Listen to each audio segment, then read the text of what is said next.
Shalom, shalom, brothers and sisters. Shalom, shalom, elders. Giving honor and praise unto the Most High, the Creator, the Maker of heaven and earth. My name is Yeshaya Yisrael, of the tribe of Dan of the nation of Israel. This particular presentation, if you will, I'm not going to start it by, as I usually start, by saying we don't intend for it to be long, because this one is going to be a little bit longer than normal. But nonetheless, I don't want to lose people in the matter of attention span. So what we're going to do is ask you all in the beginning of this now to get your pens, your pads, your paper, and to take notes. Giving honor and praise unto Yah, the one who sees all and is not seen, the one who judges all and is not judged. This is the one whom we are speaking of. Brothers and sisters, we do not profess on Day Night Publications to know everything, and we are open, brothers and sisters, to constructive criticism. For instance, the matter when I was being told about, in so many words, presentation. Stop drinking out the pitcher, get a thermos. You understand? Something like that. I don't mind constructive criticism. When you're presenting yourself to the people, you have to be, for the lack of a better term, a people person. You can't be a moray on Shabbat and then just be totally despondent during the week, talking about I'm at work, I'm busy.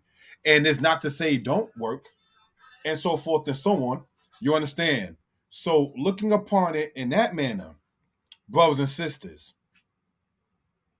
we ask you all to subscribe to the channel, comment, like, and share. Shalom, my love Sarai of the tribe of Judah. We're going to ask people who can hear and who are in good spirits and who can hear well, please type in the number 4. We ask you all, if you can hear and if you're in good spirits, please type in the number 4. All right?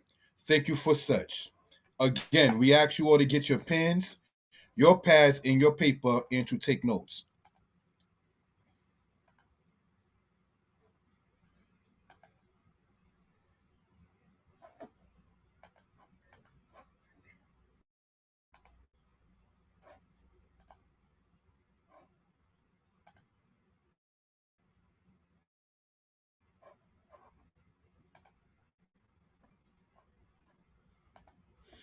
Now, you may see, okay, we're going to do this one here a little different, and that I am going to take my picture down in this manner. All right. And we're going to pull this back up and go from current slide from the slideshow. Now, what you're seeing, brothers and sisters, shalom, my love, Sarah, shalom, Thomas Miller, shalom, Yirmiyahu, and shalom to everybody in the chat. Brothers and sisters, this is not for controversial purposes, but more so for clarity purposes. Isaiah chapter 11 is where we're going to start. Isaiah chapter 11, verse 11, and we're going to read this, brothers and sisters. I did not copy and paste the whole thing, so this is why I'm asking you all to have your pens, your pads, your book, your paper, and to take notes. So let's go in and read this in this particular case. And it shall come to pass in that day that the Most High will set his hand again the second time to recover the remnant of his people, which shall be left from Assyria, 1, and from Egypt, 2, and from Pathros, 3, and from Cush, 4, and from Elam, 5, and from Shinar, 6, and from Hamath, 7, and from the islands of the sea.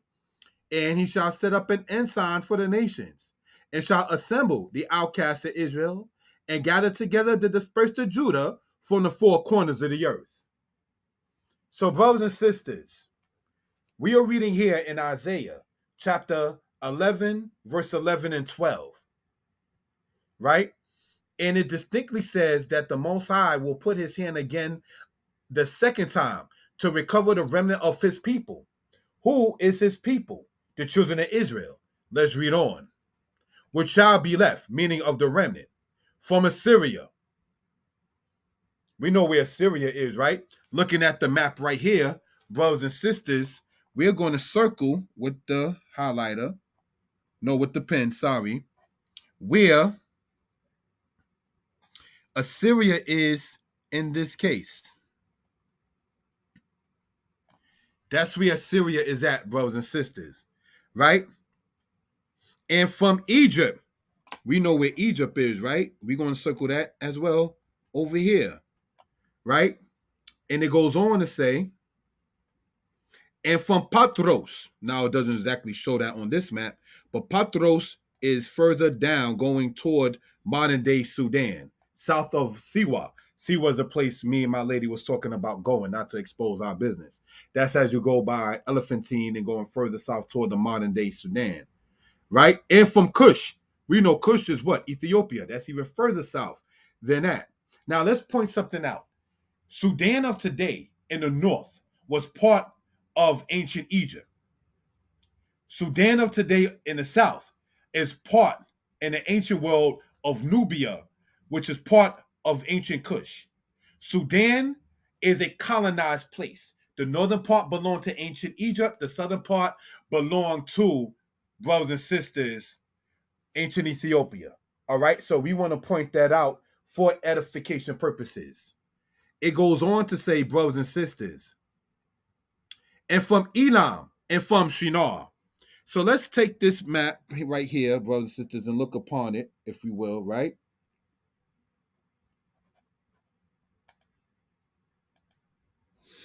Let's erase that.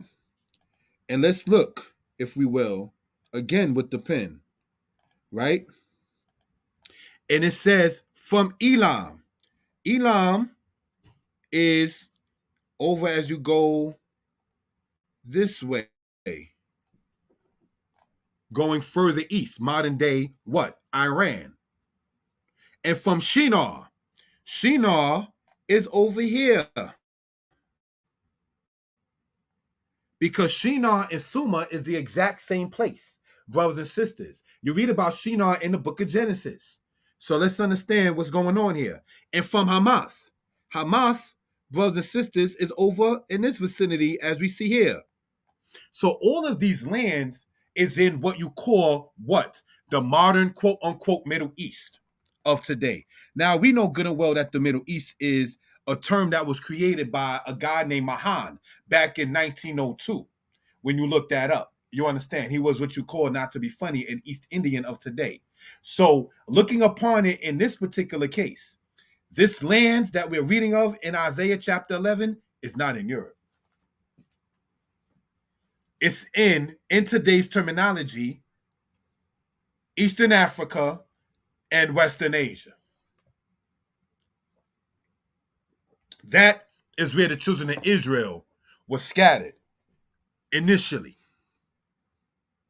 There's a book out called The Black Man in the Old Testament. And this is not to degrade any other author on this earth.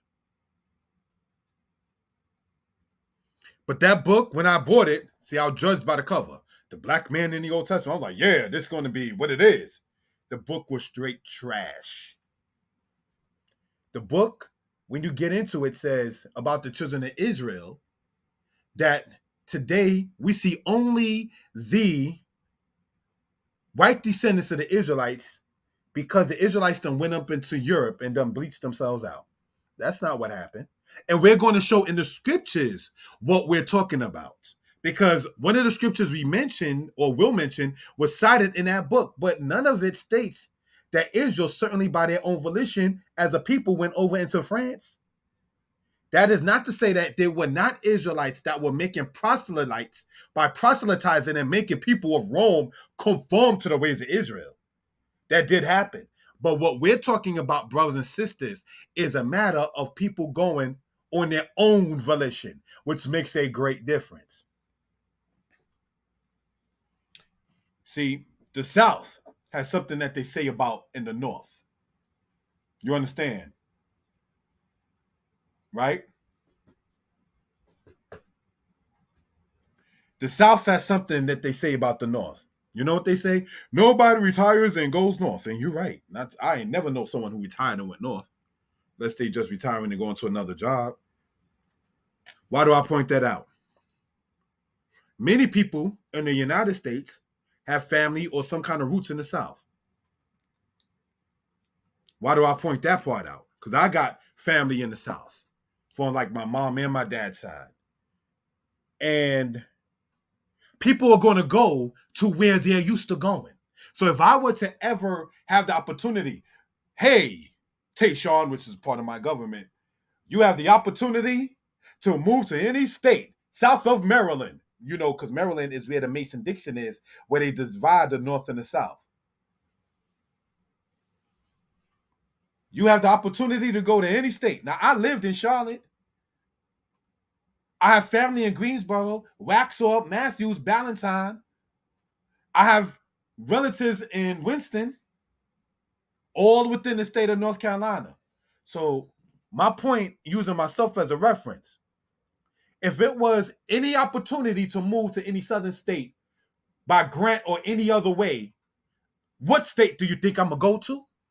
South Carolina, where I had no job really? No disrespect to the state of South Carolina. Or North Carolina, where I was working at one time? Where there's family at? Where there's a camp at? You follow what I mean? So the children of Israel were used to going to places that we mentioned here in Isaiah chapter 11. So why will they, on their own volition, go to Europe when the prophet is talking about places in what we call today of Western Asia and Eastern Africa? They'll go to places that they're used to. Just like in America, people are going to go to places that they're used to. That's just common sense. I'm not going to go if I had the opportunity. Hey, you can sit there and make a move on your own and everything will be okay. I'm not moving to Florida. I have no family to my knowledge in Florida. I don't know about the job market in Florida. You understand? Not moving to Alabama. I don't know nobody in Alabama. Well, no, that's not true. Because somebody from Alabama did support a brother's book and I did send it. Much respect. But I'm saying, in due respect, people go to places that they're used to. So if the children of Israel were used to going, Abraham coming from Ur Chaldees going into the land of Canaan. He went to also in the land of Egypt. Isaac was told in Genesis 26, do not go into Egypt. Joseph later on was sold into Egypt, and Jacob went down into Egypt. They were used to doing that. You understand?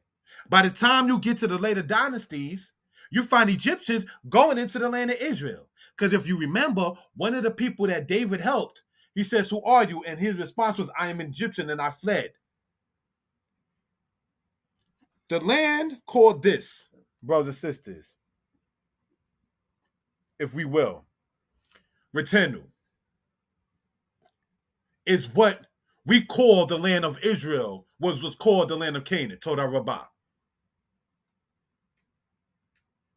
The Egyptians refer to what we call Hebron, Jerusalem, Ir Shemesh, Be'er Sheba, Shiloh.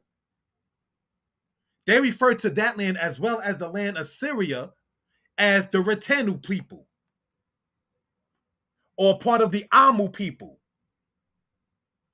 So when you find Thutmose the third going into that land, when you find aspects from Dynasty 4 of Egypt going into that land long before Thutmose of Dynasty 18 doing such,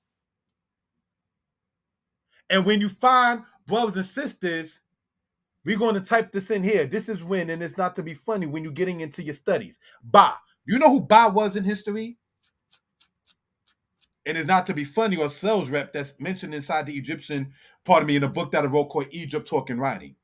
Ba was a Syrian, a man of Aram, an Aramean that was in Egypt during Egypt's Middle Kingdom. Why do I point all that out? Because you see Hamites and Shemites going, conforming back and forth. You know what Hammurabi is? Did anybody ever hear of Hammurabi? And if you did, please type in the number 2. There's a law code called the Code of Hammurabi. But has anybody heard of the law of the Code of Hammurabi or Hammurabi himself in history? If so, please type in the number 2, and I'm going to write his name down here. Hammurabi. Anybody? Please type in the number 2, brothers and sisters. All right. Hammurabi was what? A Hamite. Do you know what that name that you see there in the English truly means? Hammurabi, or because the B and the P in linguistics was interchangeable. Like the shalom in Hebrew is the salam in Arabic. So SH and S was interchangeable in quote unquote Middle Eastern languages.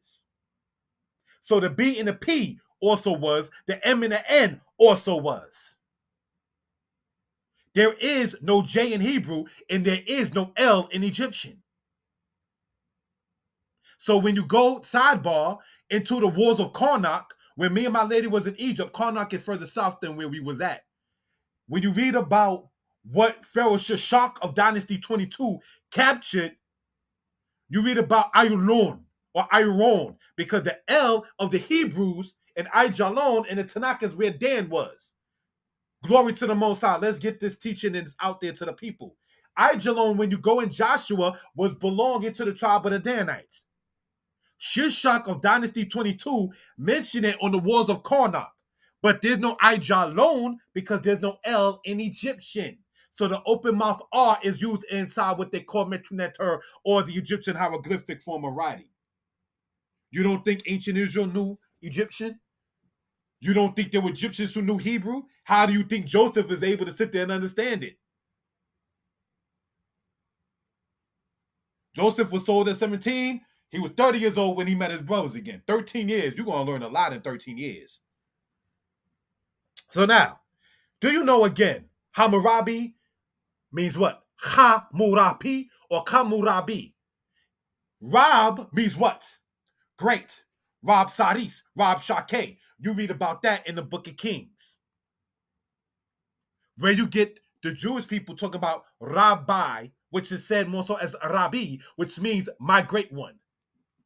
The English terminology rabbi is said in Hebrew as Rabbi. The word Rabbi means what? My great one. So Hammurabi means him, the great one. They never defecated on him, their father.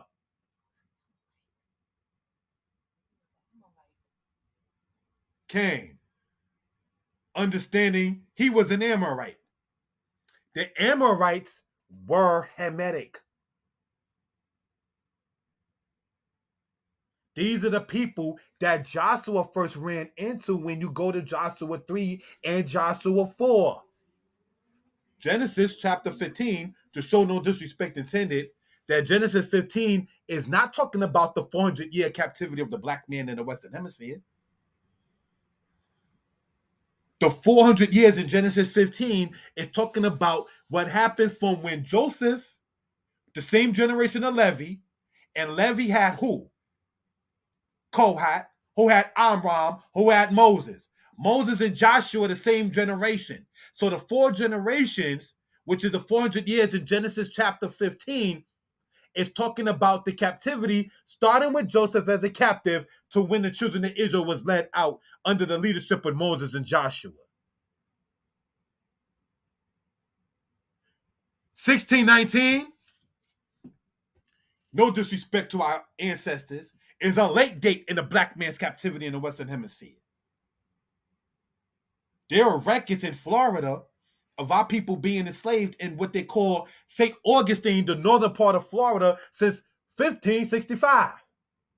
And what they call, brothers and sisters, North and South Carolina of today, because correct me if I'm wrong, North and South Carolina was the same place until the year 1712. But in 1526, brothers and sisters, what is referred to as today as North and South Carolina had black people as captives. So we cannot, brothers and sisters, do the 1619 date. 1619, brothers and sisters, not to play salesman, this is mentioned in the book Deuteronomy 28, 15 to 68, was 20 captives brought to Jamestown, Virginia, regarding a Dutch man of war to somebody named John Wolfe. And I'm going to spell that in this case. WOLFE. Of those 20 captives, 15 of them was taken by the governor of Virginia. But here's my question to people who swear, and it's not to be argumentative, that 1619 is when it started. What made that Dutch man of war comfortable to go to a British colony in 1619 after Virginia of today was a British colony for 12 years since 1607 to drop off black people as slaves? Because that's what they was already doing. They was already trading our people as captives. That's why that Dutch man of war in 1619 was comfortable doing it. He didn't set that off. He knew what he was doing. He knew where to go. Oh, I'll go to Virginia for this particular matter. And mind you, the people that brothers and sisters was brought to Virginia in 1619 were being from the, here we go, the islands, which means the separation of the West Indian man and the Black American man is done by, we mentioned 1712 before, whether it's a concept or it was an actual person, the Willie Lynch. If Willie Lynch never existed, there are many of our people who make that true. If Willie Lynch, brothers and sisters, for those who know that particular slave doctrine, whether it was a real person or an ideology, many of our people today make Willie Lynch true if it wasn't true already. Not to get sidetracked. The black supervisors I had, I need you to come into the office because, and then here comes, let's go in, either a Hispanic or a white person to come along and sit there and state that that person ain't got to come into the office. But our people who always want to sit there and say, I got a title, I am going to sit there and show, Mr. Gonzalez, and I'm going to show Mr. Whoever that I got this Moreno, I got this nigga on lock. So excuse the raw language. If Willie Lynch was a myth, many of our people in the workforce make him real. That's raw. That is the truth. The hatred that goes on in there is ridiculous. Then everybody, when the job cracks down, how's everybody? How's everybody's day? Everybody is okay. How's everything? You wasn't talking, asking how everybody's day was when you were saying you're ready to write somebody up. So your write-up song became a good morning, how you doing? You fake. Your good morning is a hoax. And people at the job know, your supervisors know when you're faking. They know when you're not real. Any human being can see a disingenuous spirit. Now, let's get back, brothers and sisters, into this particular matter here. All right. We're going to read, and we're going to start, brothers and sisters, and just let the book speak for itself. Deuteronomy 28, verse 64. With the time allotted. Thank you all for joining in. If you can hear me and if you're in good spirits, please type in the number 4. We are in Deuteronomy 28, verse 64. Brothers and sisters, I know sometimes people might say, oh, there's not a lot of views and everything like that. Listen, Israelites are on the you-know-what list. So ATF and the FBI and your local police department, they listen to YouTube as well. Why you think people don't want to deal with that guy Vlad, DJ Vlad, anymore? Because every time you go on there and think you're talking to someone who cares, you wind up catching a charge and the police is at your house. You understand? Tyrese, I didn't even know Tyrese cursed. I thought that was just him and Baby Boy just playing a part. But recently, not to get sidetracked, Tyrese tore Vlad a new hole and said something that y'all black actors, and he's a good singer, y'all black actors and rappers and singers, yeah, you want to get your album out, but we got our own platforms. Pay attention, people. Because Vlad only had one Israelite on there who went from a camp, regardless of what the camp is, From saying he's an Israelite to now a sodomite. That is what Vlad will promote. I left the Black Hebrew Israelites. When the leaders of GOCC went against James White and they asked him about the Torah scroll in Hebrew, brothers and sisters, they picked who they wanted to have on that platform.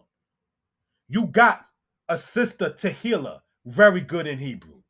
You got Moreh Yehotzedek, subscribe to his channel, very good in Hebrew. One of my first teachers, actually, he's the person who helped bring my Imam in this understanding. And if you don't think character works, my mother was a single woman being taught by a man who never disrespected her. And we know what it is talking grown talk. He never came at her wrong. Never. Never. Because I asked. I was like, did he ever? Mom was like, are you serious? Him? No, absolutely not. So shout out to Moreh Yehotzedek, a person that I see of integrity. He even knew my grandmother. That's how far back it goes. But we don't want to get too personal with family and get sidetracked from what we're talking about. Because brothers and sisters, your knowledge gets you but so far. But your integrity is what's going to carry you. Because when your knowledge or the knowledge of you shows no integrity, it ends. Look at the people who used to be online getting all kinds of views. Tear it up, go on, Ak. And then stuff comes out. You don't see. Where Ak now? Nobody's sharing your videos. You ain't getting no clicks and likes. Ain't nobody typing in the number 4. You got to go into hiding. You don't want to live like that, Israel. Learn from our immediate parents and from our ancestors. All right. Deuteronomy 28, verse 64. And it reads as follows. And the Lord shall scatter thee among all people, from the one end of the earth even unto the other. And there thou shalt serve other gods, which neither thou nor thy fathers have known, even wood and stone. So being scattered and serving false gods. Jewish people will sit there and say, oh, those people, if you're saying they are the people of Israel, and if you're saying they scattered in West Africa, and they was worshiping all kinds of masks and face and emanism and trees. And what does the prophecy say? See, you can't want to be part saying you're Israel, but deny the history of what happened, Sally, with the woman that got raped on night till she died, and then her husband cut her up, and Benjamin and Israel had civil war. You can't deny that. You can't deny what we're going to read into this particular case here. You can't deny that Amnon, the son of David, raped his sister, sadly. You can't deny that the tribe of Dan was kidnapping the sons of Aaron, saying, you're going to bring my priest. What? Yeah. You're going to kidnap somebody and ask them to do an offering. Huh? Where they do that at? That's not bright. The daughters of Zion walks with stretched forth necks and wanton eyes, walking and mincing as they go. That's in Isaiah. And then the other part in Jeremiah, they send the children to sit there and get the wood, and then the fathers go and light the fire, and then the mothers make it into a god that they bow down to.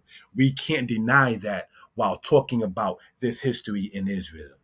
The Jewish men don't talk about that part. You understand? So, brothers and sisters, let us continue in this manner. Deuteronomy 28, we read that. Let's go, all right, into Jeremiah chapter 5 to let the book speak for itself. Jeremiah was a prophet, brothers and sisters, that lived after the fall of the northern kingdom of Israel and after the fall of Assyria, and with the rise of Babylon is the era and the time frame he lived. Jeremiah chapter 5, we're going to start, brothers and sisters, in verse 19. Jeremiah 5:15. It says this: Lo, I will bring a nation upon you from far, O house of Israel, says Yah. It is a mighty nation. It is an ancient nation, a nation whose language thou knowest not, neither understandest what they say. Their quiver is an open sepulchre. They are all mighty men. And they shall eat up thine harvest and thy bread, which thy sons and thy daughters should eat. That means you're supposed to be taking care of your kids, your children. They shall eat up thy flocks and thy herds. They shall eat up thy vines and thy fig trees. Do you know figs and herbs are cousins and they work together? Let's go on. They shall impoverish thy fenced cities wherein thou didst trust with the sword. Nevertheless, in those days, saith Yah, I will not make a full end of you. And it shall come to pass when you will say, wherefore hath the Lord our God, or doeth, pardon me, wherefore doeth the Lord our God all these things unto us? Then thou shalt answer them, like as you have forsaken me and served strange gods in your land, so shall you serve strangers in a land that's not yours. Serving false gods in your land, now you're going to serve strangers in a land that's not yours. Who went into captivity?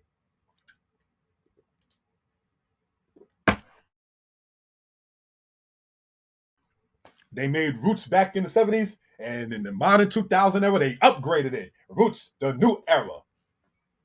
They remaking movies of us getting beat up.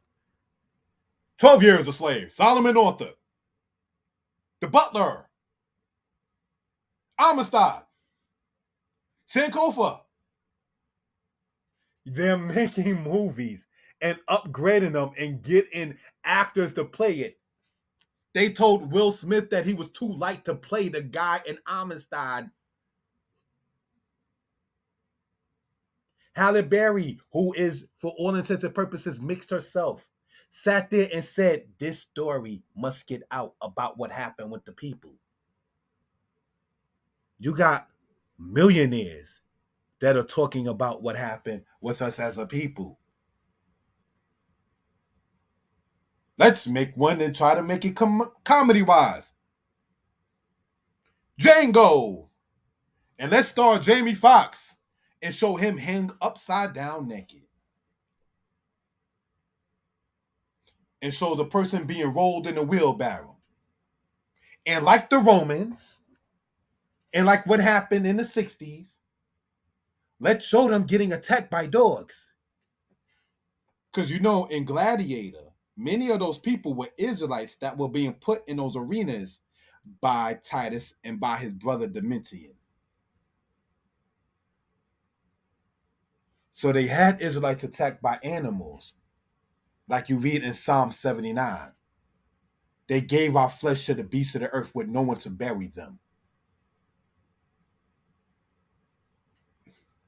I have Jewish associates that you're not going to get that as they daven and go rock back and forth as they read Hebrew. They can't relate to that kind of matter. This is not to sadden anyone, because just as we read, the Most High said he's not going to make a full end of Israel. Just as much as Satan was not allowed to go all the way and take Job's life, so shall these nations never make a full end by the word of the Most High concerning the house of Israel. Brothers and sisters, let us continue. Jeremiah chapter 6, verse 26, to let the book speak for itself. Thank you all for the time. If I can be heard and if you're in good spirits, please type in the number 4. I ask that because I can't hear myself, and I appreciate the support. Jeremiah chapter 6, verse 26, and it reads as follows. O daughter of my people, gird thee with sackcloth and wallow thyself in ashes. Make thee mourning as for an only son, most bitter lamentation, for the spoilers shall suddenly come upon us. You ever heard a mother cry for her son, and that's her only son, when she has to bury her child? I spoke with people working in EMS. It's a double job. They got to bring the baby out and then still try to console the mother. That is not easy. I had a cousin, it was a female, that died. Just put it like that. And the people in there, when her mother, my cousin, quote unquote, lost her mind, was saying, you don't want to see this. So, who knows the blues? I think the guy name is John Molly, a reggae artist. And the song that I'm talking about that he made is called Cry, Cry for the People. So again, there's no division between the said Black American and the said West Indian. When black people are singing about the blues, you got reggae artists, even in later times, if I remember the artist's names right, as John Mali, in his song that he called Cry, Cry for the People. Cry for peace and love. Shabba Ranks, somebody who, if I'm not mistaken, dates back to the 70s. I know in the 80s, as far as a reggae artist. Learn your roots and your culture. What is he talking about? Israel Vibrations, Peter Tosh, Dennis Brown. These people who may have passed away were talking about roots and culture and us being about the house of Israel. Israel Vibrations, if I didn't mention it already. You got, quote unquote, Black Americans, such as a group hardly spoken about, called Sons of Man, where they got Hebrew on their album cover. The Wu-Tang Clan helped brought them out. The Wu-Tang Clan used to hang out with the brothers that come out of One West. So we cannot, brothers and sisters, knock or disrespect or offend. We have to come together. Let's go on, brothers and sisters. Jeremiah chapter 5, verse 26 says this. For among my people are found wicked men. They lay wait as he that setteth snares. They set a trap, they catch men. For among my people are found wicked men. They set a trap, they catch men. The sinister, the disrespect. And again, not being racial. Anytime black people are associated with other races, is only when you talk about Frank Lucas that Denzel Washington played a part of, who was a drug dealer. It's when you're talking about Alpo, who was a black man that was selling crack to black people. You're talking about the original 50 Cent from Fort Greene, Brooklyn, who robbed, legend has it, the rapper LL Cool J. The only time it's equivalent is when our people don't live right. They don't associate it with the guy who created the doorknob, the doorstopper, the iron board, the comb, the cell phone, was by a black man. Sprint bought him out, if I'm not mistaken. So I'm saying all of that to say this. We have a light and a shine that's unique to us. And we must utilize it. Not trying to utilize it while everybody else on this earth is comfortable with being called racist. He hires only his own. And he's going to keep on hiring only his own. Because that's what everybody does. Self-preservation is the first law of nature. My mama taught me that. There's nothing wrong with loving each other. Don't be afraid of it, brothers and sisters. Let's continue. First Chronicles chapter 5, verse 25, if we will, to let the book speak with the time allotted. First Chronicles chapter 5, verse 25. And it reads as follows.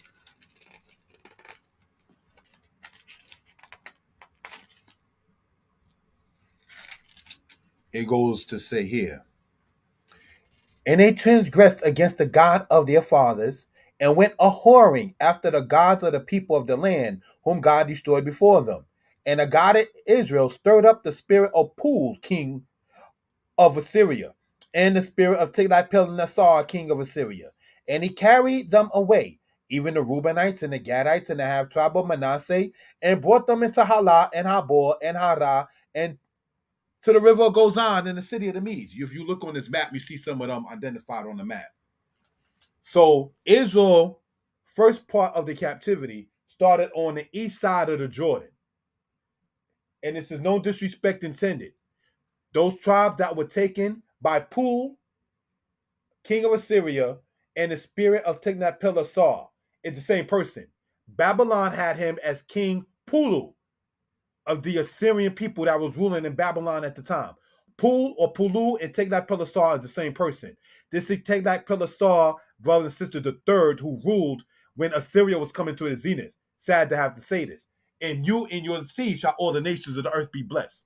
Tiglath-Pileser became great. Sennacherib the Great. He became great after having the children of Israel in captivity. Alexander the Great. Julius Caesar the Great. George Washington the Great. Only these men became great when they had the seed of Abraham, Isaac, and Jacob as their captives.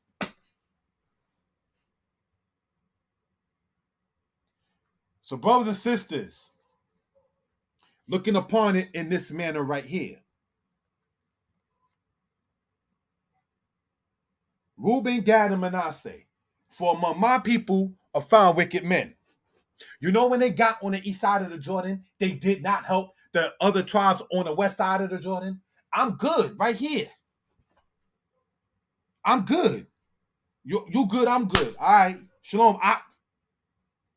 And you didn't help your brothers. And the prophet Moses said, your sin will find you. You cannot not love and help your brethren and everything's going to be okay. That does not happen. You must love your brothers and sisters. And they were saying to Moses, oh, we're going to help. We're going to help our brethren. Don't get comfortable while your brethren are not at peace. Pointed this out before. Even in today's time, brothers and sisters. We good in Harlem. What's the point in going out to the slave theater on Fulton? What's the point in helping the black man out in Brooklyn with their businesses up and down Bedford?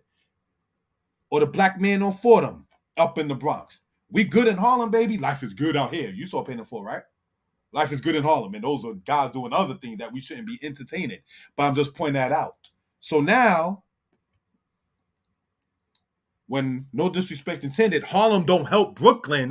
And now the Apollo is ran by whom?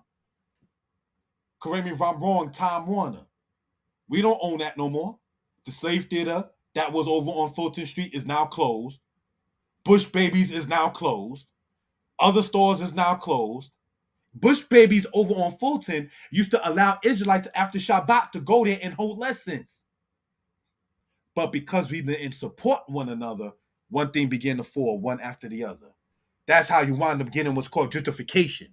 Gentrification only works because we don't love one another. That's the only reason why.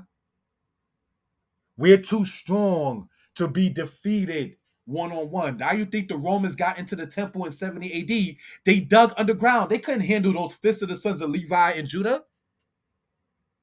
When you get into a book called Jews Under Roman Rule by Mary Smallwood, they said that, quote, the Jews, which we know is Judah, the Israelites, had the upper hand against the Romans when it came down to their fists. Fist fights were common where the Jews had the upper hand. You understand? And this is not to try to condone violence or something of that nature, but once it comes to a one-on-one, they cannot handle us with no weapons, just going mano a mano, as the saying goes. Man, they cannot handle that.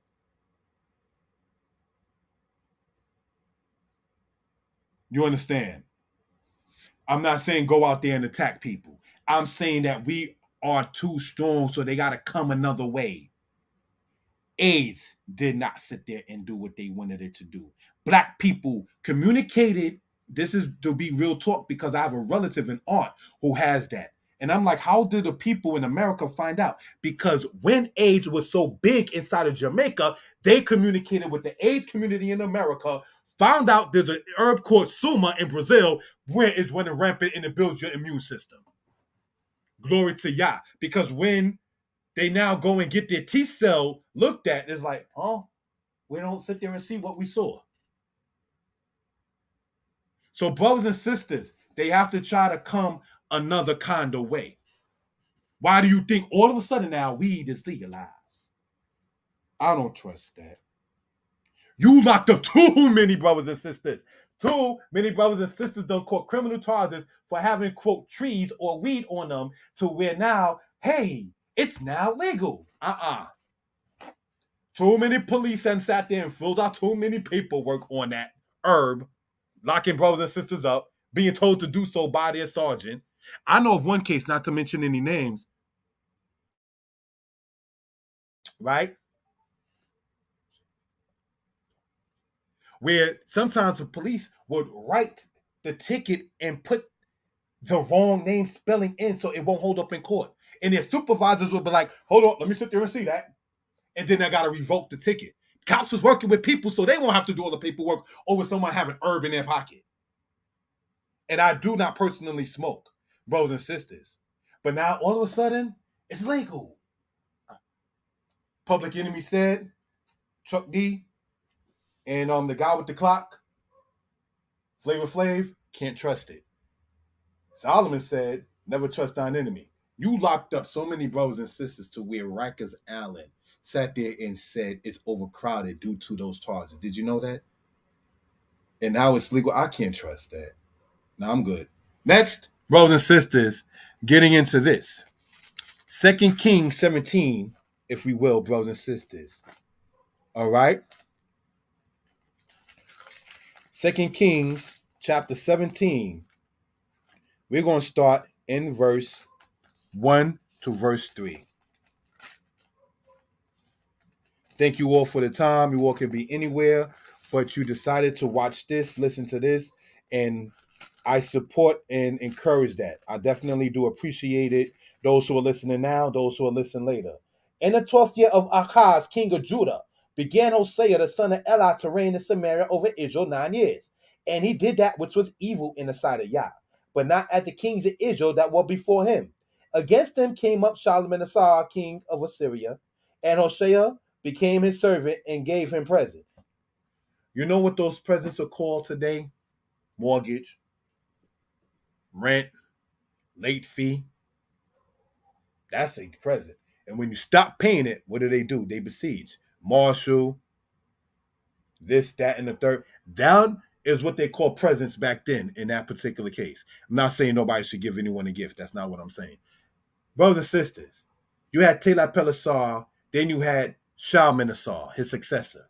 So while Tiglath-Pileser had attacked the Israelites already in 734 BCE on the east side of the Jordan, you had in 725 to 722 Israelites being attacked by his successor on the west side of the Jordan. So you had Tiglath-Pileser, then you had Shalmaneser.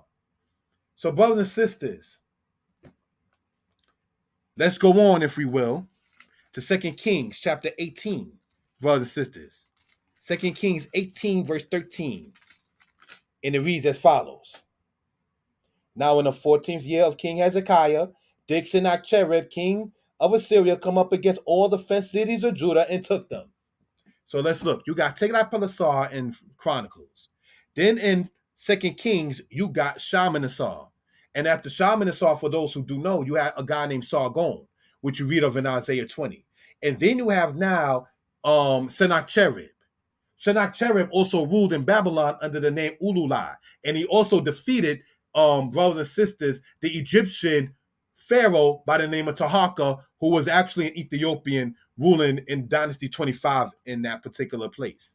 See how all of this history ties into this particular case and where the children of Israel fit in at. We want to point out for reference purposes. Any questions or comments, please feel free to type it into the chat.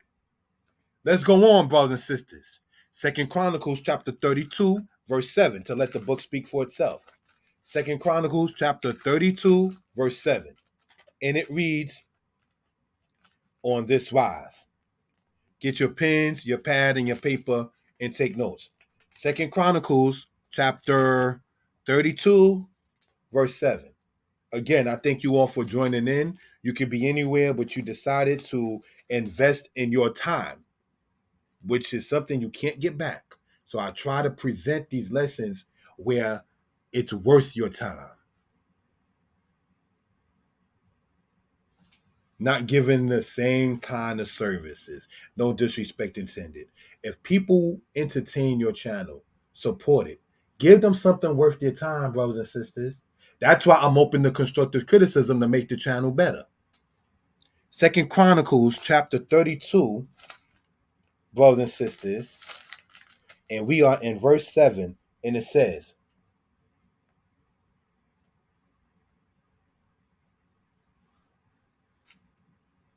32, verse 7.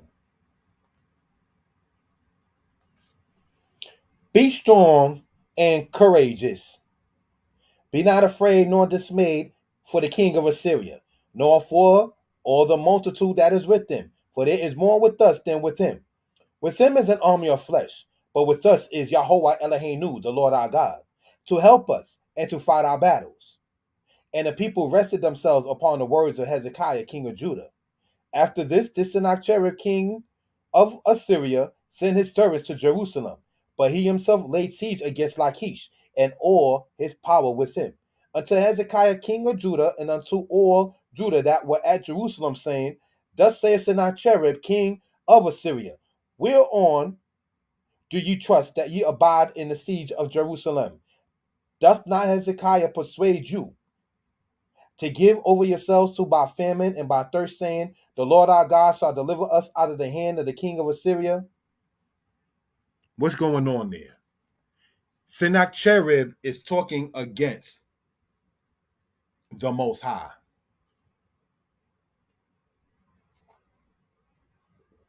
Correct me if I'm wrong. Sennacherib suffered from patricide. You know what patricide is? Is when one slays their own father. See, the Most High didn't allow for it to be okay for you to talk against him, because he had a controversy with his people. That's why Edom shall be destroyed to the last man. You was never supposed to touch Jacob's portion. When Babylon came against Israel, after Assyria did, Edom was right there like, up, we're going to sit there and we're going to have a part two. I didn't send Esau when I had a problem with Judah and with the inhabitants of Jerusalem. I sent Nebuchadnezzar, king of Babylon. Why are the Edomites up in there joining in this? And because you did that, you shall be destroyed, O Esau, to the last man. Whoever you are on this earth, mixing with Japheth and anybody else, whoever you are, if you listen to this, the judgment's still going to come to pass. So, brothers and sisters, let us, if we will, Second Chronicles chapter 30, verse 25, to let the book speak for itself. And many times I talk about my teachers taught this and my teachers taught that, and I respect that. In this particular case, we're going to let the book speak. Not that we don't before, but more so in this particular matter here. Shalom, Elizabeth Victoria. Shalom, my love Sarah. Shalom, brother Warren. Shalom, Thomas Miller. Shalom, Yirmiyahu Yisrael. We are in Second Chronicles chapter 30, verse 25. And it reads as follows. And all the congregation of Judah with the priests and the Levites and all the congregation that came out of Israel and the strangers that came out of the land of Israel and that dwelt in Judah rejoiced.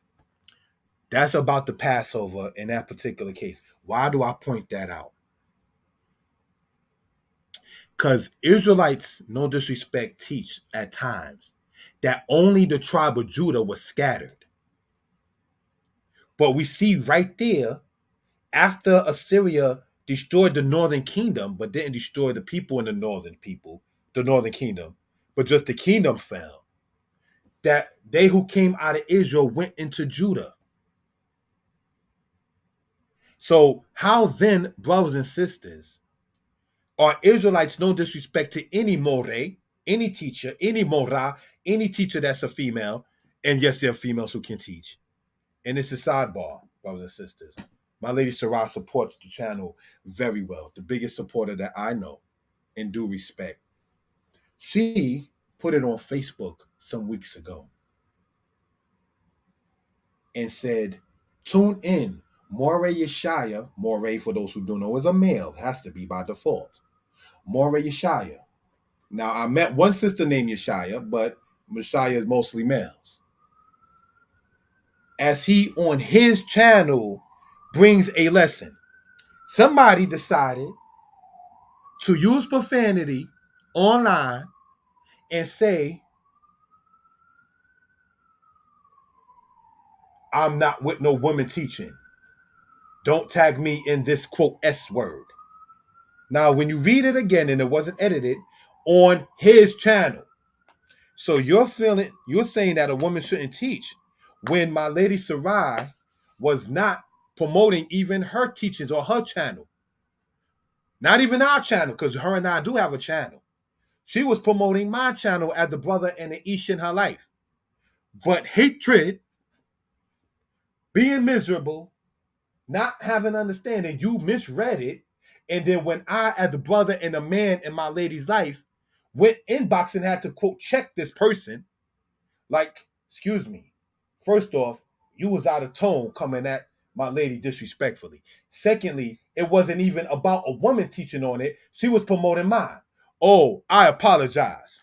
No, what you need to do is apologize on the same post that you said the S word in. But when you a beta male, for the lack of a better term, you will apologize behind closed doors after you did the offense in front of everybody else. Because your heart is too puffed up to sit there and say, my bad, I apologize, and I shouldn't have done that. So your apology is fake. People will sit there and tell you, let your apology be as loud as your offense. That's what I had to do personally with the brother Uziel who runs DCB. For those who do know that history, I offended him. And 3,000 or so people saw that video. So when I'm on his channel and I'm at the camp there at DCB in Brooklyn, in New York, it was incumbent before I can sit there and talk about a Hebrew class, you need to apologize. Because you can't offend publicly and then apologize privately. Because you are a coward in that case. You know the Israelites, I was watching Netflix and they had a thing about Caligula. But do you know when Caligula and the Israelites talked, the Israelites sold him, we not cowards? What you want and putting your image inside the temple is not going to happen, Caligula. No. Because for us to do it will be against our God and there will be cowardice on our part. Our ancestors told us to be strong and of good courage, and Caligula, if it means we go to war, and so be it. Israel was about it, for the lack of a better term, during that time. So you had Caligula, then you had Claudius, then you had Nero. We spoke about Nero, where it said the Jews, which we know as the Israelites, their knuckle game or their fist game, or they're able to sit there and use their hands in combat, made the Romans have to go underneath ground because they could not sit there and handle it. That comes out of a book called Jews Under Roman Rule by Mary Smallwood, written back before I was even born in 1976. So, brothers and sisters, in getting into this particular matter, we want to let the book speak for itself about what happened. We go over it ever so often on the channel, but I want the scriptures I've shown before where Assyria did this and the Syrians said this and so forth and so on, and the presentations that have been called, which we will continue, creative willing, from Jerusalem to the hood. You will see that advertised on this channel. But brothers and sisters, we went in on the Shabbat to let the book speak for itself, that the scriptures does not lack on where the Israelites went at. We went over that earlier. So let's go on, brothers and sisters. Isaiah 11, verse 12. And he will set up an ensign for the nations, and will assemble the dispersed of Israel, and gather together the scattered of Judah from the four corners of the earth. So some people are saying that only Judah was the one scattered. But that's not accurate when we get into this. And this is when we're going to call it, as we say, Hebrew and history for the day of rest 1. Earlier, it was Hebrew and history. Now, in this presentation, it is history and Hebrew. And this is when we're going to get into the Hebrew. Get your pens, get your pads, get your paper, and take notes. Brothers and sisters, let's do this. Laser pointer. Remember, Hebrew goes from right to left. Wanasa nes la goyim. Wa asaf nidkei Yisrael. Fuzot Yehuda. Yequabets, pardon me. Me arba Confot ta'aretz.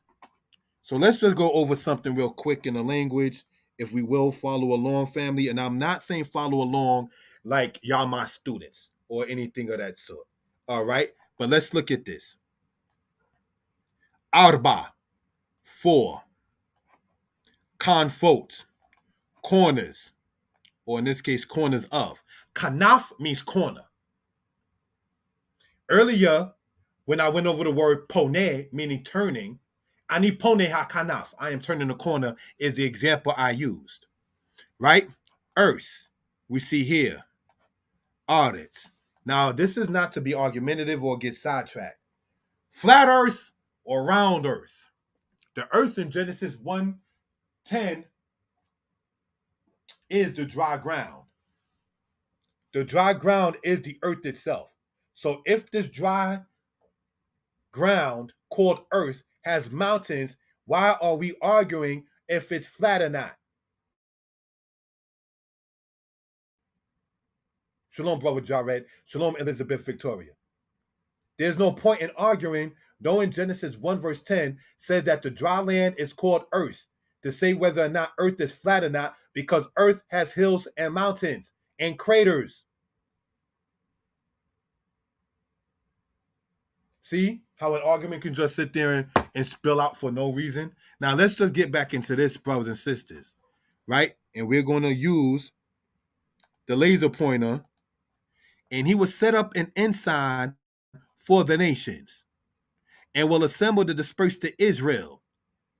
So when they do the Jewish thing called Amishav, which means my people return, it says right here that he will set up an ensign for the nations. The Most High is going to do that and will assemble. Now let's, brothers and sisters, point this out, right?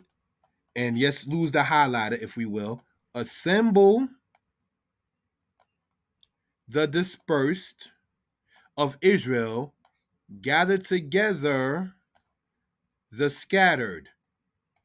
So if something is being assembled, what is the difference between having something assembled and something being gathered together? I remember in school we used to have assemblies and we always have to gather in the auditorium. So something that's being assembled is something that's being gathered together. Dispersed and scattered. If something is dispersed, it is scattered. So we cannot read this and think only Judah was scattered and Israel is still somewhere in the quote unquote Middle East only. That's what some Israelites have taught. And we're going to show in Hebrew how such is not the case. Get your pens, your pads, and your papers and take notes. Giving honor and praise unto Yah, the creator, the maker of heaven and earth. We're going to erase this, brothers and sisters, in color code at this point. Assemble. The word assemble, brothers and sisters, is going to be shown here in the Hebrew. Asaph, right? Then we're going to color code with a different color, all right? Dispersed. That is the word need cake from the word nadach, if we will, right? For edification purposes. Then we have, brothers and sisters, for color coding purposes, if we will, right? Blue. Here, scattered, right? In the Hebrew, brothers and sisters, is the word nefuzot. We already went over the word arba, meaning 4. That's a number. Echad, Shanayim, Shalosha, Arba'a. All right? Now, if you go on Moreh Yeshaya Hebrew lessons, I went over the numbers. I forgot what lesson it is, but it's on that particular channel, right? Okay, so now let's look at this while it's color coded, right?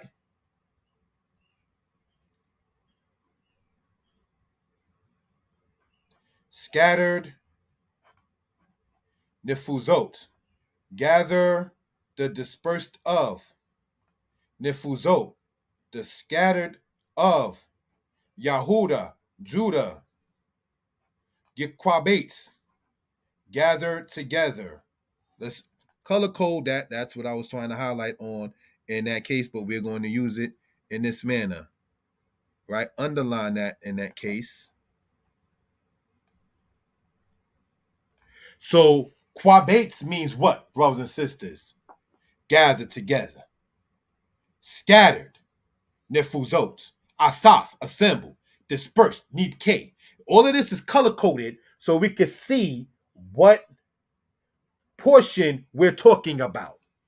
Any questions or comments, please feel free to type it in. Let's go on, brothers and sisters. So we're going to let the book speak and not let, this is Mora Yeshaya of the tribe of Dan. We knew that already. You ain't even got to see a picture. Next. Jeremiah chapter 40, verse 12. Then all the Jews returned out of all the places, whether they were driven, and came to the land of Judah, to Gedaliah, who sadly got assassinated, unto Mizpah, and gathered wine and summer fruits in great abundance. You gonna tell me these people ain't black? You gonna tell me these people ain't what you call black today? When we gathered, you had to bring some wine and some fruit. You gonna tell me that these people are not what you call black of today? When we gather together, who is going to go to the store, to the liquor store? Anytime. And I don't mean to sit there and put no one on blast. I'm with the family, and I'm probably, if they're hearing this, they probably gonna blow my, no, they ain't gonna blow my phone up because it's summertime now. But if they do hear it, send a guy, and it's not to sound rich or nothing like that. He came from New York. He got New York money. So while you with your cousins down there, we're gonna drive him. You wanna go to Walmart? This is how my cousin set me up in Winston. We're gonna go to Walmart, and you're gonna get what you want. All right, and then we're gonna make another stop. The next stop after they saw what I was buying at Walmart to bring back up north, because you can get more for your money down south, the liquor store right there in Winston. I'm like, wow. So you got us, right? I'm gonna take you to the airport later on. Oh wow, B. I got, and I bought it. I'm saying that to say, when we gather, there are just certain things that we sit there and bring to the festivities. And when you're on a healthy binge, you're going to bring the fruits. Summer fruits. Who gathers together in the summertime beside us? Who's apologizing? I wish I could make it, but I can't this summer day for X, Y, and Z. The European man, he gathers in the dead of winter for his holidays. Do we follow this? This is not to be racial. New Year's on this calendar is the dead cold. Xmas is cold. Halloween is cold. Thanksgiving is cold. Valentine's Day is cold. President's Day, Lincoln's Day, and Washington Day is all cold weather. Their holidays when they all gather and feast is in the winter time. That's the European man culture. These people we're talking about that came out of all of the places is bringing summer fruits and wine because they were what you call today looking like us and being like us. There's certain traditions that don't stop with the people. We gather together in the summer. Everybody in other nations don't do it as we do. You can go to any hood. You can go to any, I'm sure, parish in the islands. You can go to anywhere where our people are. And in the summertime, you know good and well it's going to be a gathering and what people are bringing. The other nations, their holidays and their gathering times, brothers and sisters, is in the dead of winter. We don't want to be out then. We can't wait to sit there and get them boots off. We can't wait to get them gloves off. You understand? So, brothers and sisters, looking at it in this and getting back to the point, the Hebrew, we want to go line upon line with that, right? With the laser pointer. It says, Waya Shubu, Kol Hai Hudim, Mikol Ham Quomot, Ashil Niku Sham, Wayabu Eretz Yahuda El Gedalia, Hamitz Pata, Waya Asfu Yayin, which is wine, Wakwayit in summer, Harbe Me'od. Harbe Me'od in great substance. Because if everybody brings something, everybody's going to participate. Wine in abundance. Do you remember Snoop Dogg's song, Gin and Juice? Everybody got their cups but ain't chip in. See, that person who ain't chip in, you ain't getting none. All my other discussions with an author group I'm in. What is the cheap thing that people bring? And people were saying cups. They just come to parlay and take. You got to be careful with takers. Bring something to the table, even if it's just cups. But if you just got your cup, you ain't even bring a cup for your brother or sister. That's not a good spirit. So, brothers and sisters, why are we going over this? We want to point out, brothers and sisters, right, with the highlighter, this word here, need ku, from Nadak. And where do we see this earlier? Is right here, need K, the noon, the dalit, the ket. Need K Yisrael, which means what? The dispersed of Israel. So when people talk about northern kingdom as Israel and southern kingdom as Judah, here is the point. This says, and they, all the Jews returned from all the places which they were driven there. Now, if we're saying Yehudim is Judah and Jeremiah, right? But we see the same word Nadak en root used for what would be by default the northern kingdom of Israel. We cannot divide Judah under Nadak and Israel under that same verb. That is the point in this particular case. If there's any questions or comments, please feel free to type it in. All right. So let's look. We already shown that word Nadak shown there, right? And I'm going to show that, say again, and I'm going to charge the phone that I'm using. Thank you, family, for the patience in that manner, if we will, right?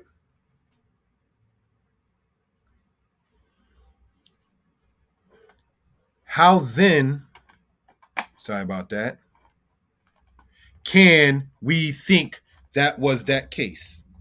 All right, let's go here and erase that particular matter. So let's understand where we're coming from in that. Thank you for that. Next part, Jeremiah 43, verse 5. But Yohanan, the son of Quereah, or Quereach in Hebrew, and all the captains of the forces took all the remnant of Judah that were returned from all the nations where they had been driven to sojourn in the land of Judah. So let's look at this, brothers and sisters. Wayekwak Yochanan ben Quereach et kal Sare Hakal Yalim et kal She'erit Yahuda Asher Shabu Mekal Hagoyim Asher Nitku Sham Lagur Ba'aretz Yehuda. The key word we wanted to point out again is that noon, that dalit, and that ket. Now, when we go in Isaiah chapter 11, that noon, that dalit, and that ket, brothers and sisters, is speaking about Israel. But Nidke Yisrael, right? Now, we see right here, brothers and sisters, if we will, Nidku, Sham, Yehudim, Jews, Yehuda, Judah. So now, how do we try to say that word Nadak, brothers and sisters, in Isaiah chapter 11, meaning the matter of dispersed and scattered of Judah, means that Israel is still in the land, but only Judah scattered. That's not what the book is conveying. That's what we want to point out. Where in one part the word Nadak in Isaiah is talking about Israel, and then in Jeremiah the same root verb is talking about what would be the southern kingdom. All right. So let's look at this now, brothers and sisters. Deuteronomy chapter 4, verse 27, which is about all the tribes. And the Lord shall scatter you among all the peoples, and you shall be left few in number among all the nations, whether the Lord shall lead you away. Now, this word here, Wehe peace, Yah, et kem, you all, Ba'amim, among the peoples, when you artem, and you shall be left in the remnant of you. Mate mispar, a diminishing of number. Black people only make 13%. Ain't that a diminished number?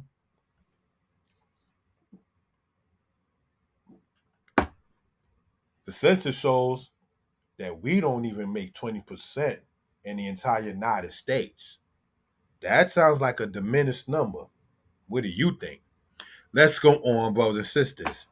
Bagoyim among the peoples. I show Yinaheg Yodhe Wahe Etkem Shama. So this Etkem we want to show because this is a pronoun. All right, the pronoun we want to emphasize on here real quick is Etkem, and we see it underlined here. Etkem means you all. All right, let that be known. It's what you call the object pronoun, not plain salesman. If you get the book, Hebrew is Easy Volume 2, it gets into that. All right, so let's look at this, brothers and sisters, right? Erase that particular case. Looking at it from here, highlighter again. Why do we want to do this meticulously? Is because of this. This word here, wehe peace, right? Now let's color code it with the pen and show that while you see there being circled in the red, that serves as a prefix. That means and, whoa, in that case. And then we're going to color code that same wording with a different color pen, if we will, in yellow. All right? That's why we say get your pens, your pad, and your paper and take notes, if you will, with the time allotted. Hey, Pete's. This is a he filled verb stem. Shout out to the brother Moray Shael, who always goes over Hebrew online, right? The he filled stem in general is the causative of the qual stem. So the root in this, in the he filled, is hey, Pete's, as we see there in the yellow, right? However, its root in the qual stem, brothers and sisters, is the word poots. The word poots in that particular case. And what that means, brothers and sisters, is scatter. So in Deuteronomy chapter 4, verse 27, the prophet Moses is saying that Israel is going to be scattered. He's saying, Etkem, you all, not just a particular tribe that some people try to say that Isaiah 11 is talking about. All right? If there's any questions or comments, please feel free to type it in. Shalom, Valerie Kalmis. If I mispronounce the name, let me know. If you can hear me, if you're in good spirits, please type in the number 4. If you can hear me, you're in good spirits, please type in the number 4. All right, so let's go on in this case here. Ezekiel chapter 34, verse 2 and verse 5. And we could gain more in this than just the language, and it's not to knock on the language. Son of man, prophesy against the shepherds of Israel. Let's remember, he's talking to all Israel, right? Okay, I didn't put verse 2. I just put verse 5 for a reason. Prophesy and say unto them, even to the shepherds, thus saith the Lord God, woe unto the shepherds of Israel, all the 12 tribes, that have fed themselves. Should not the shepherds feed the sheep? Let's talk about character right there, if we will, right? Should not the shepherds feed the sheep? Sharpton and everybody else. You stood there with the Sean Bell matter. You stood there in other matters. If you're a shepherd of the people and you're not feeding the people, but feeding yourself and lining your own pockets, or you politicians who have government and mayoral matters, or you people who have your own land, Caribbean or not, and you're not feeding the people, or Mr. Tafari, who's not feeding the Ethiopians while they're starving, but you sitting up there and giving steak to your lions. Should not the shepherd feed the sheep, saith the Most High? You're not supposed to be feeding yourself off the people. You're supposed to be the ma'akil, the feeder, if that's a word. I know it is in Hebrew. The one who feeds.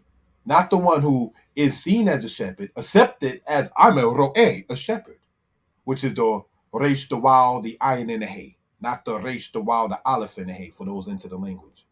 Right? You a shepherd, you're supposed to feed the people. Solomon was a shepherd. I'm not saying later on in his life he didn't drop the ball, no offense. But Solomon did something to make the people love him. And that was he held a great feast to all the people who worked for him. That makes people want to stay working for you. That's called respecting your staff or your managers and bosses or your supervisors who might be listening, or your people of prestige at a job. Feed your people. Cecil B. DeMille's film, and I'm going to take the liberty to say this. They got Caucasians, but that's not the main subject.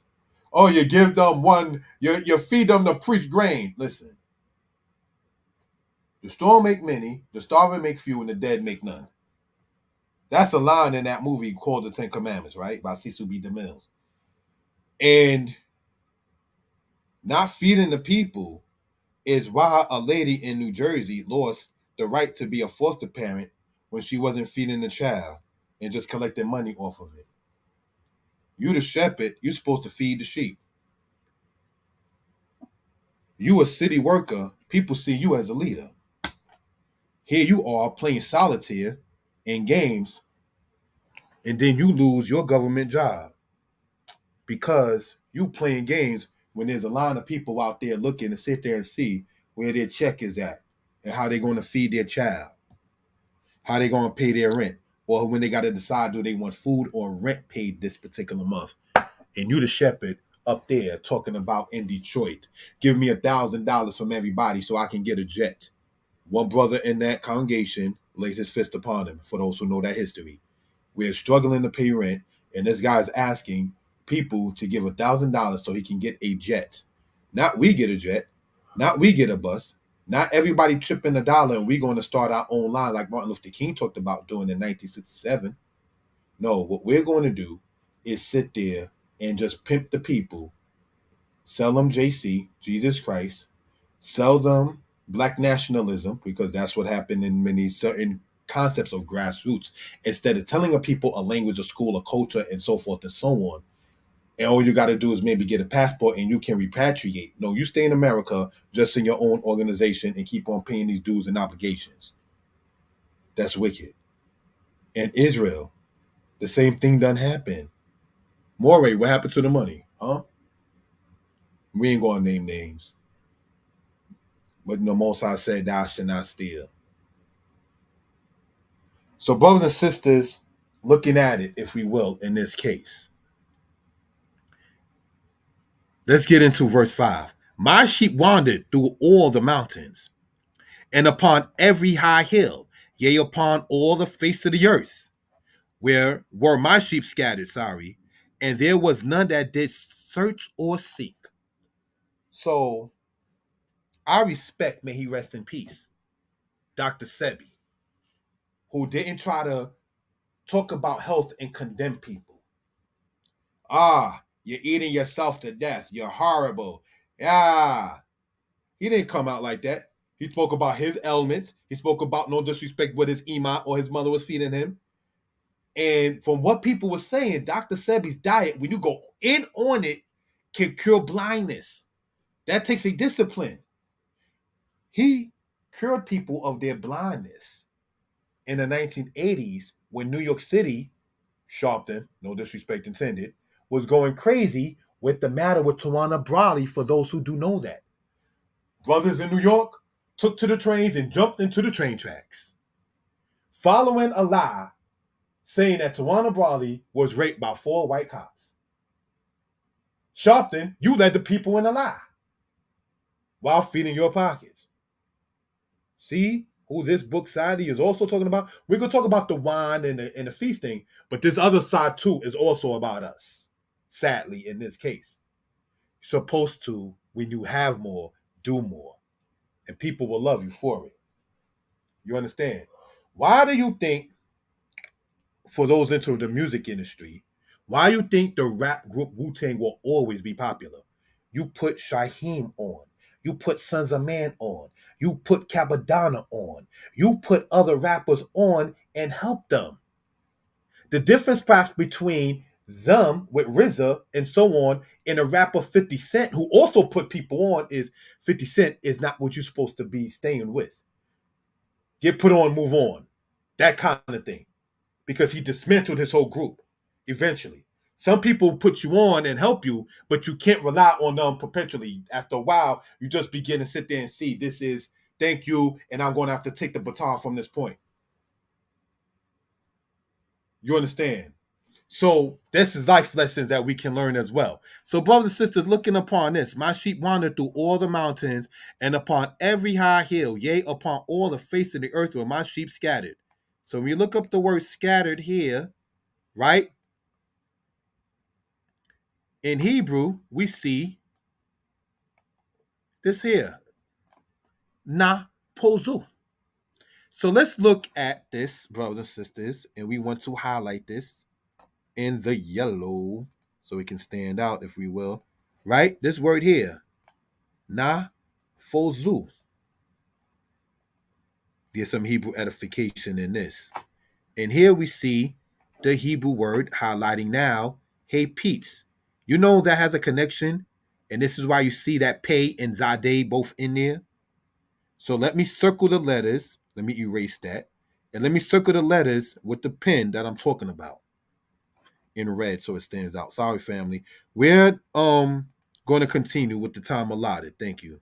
Thank you all for joining in. This word or this letter right there and this letter right here, brothers and sisters, is its root. And we see that circled here in the red, both of them together.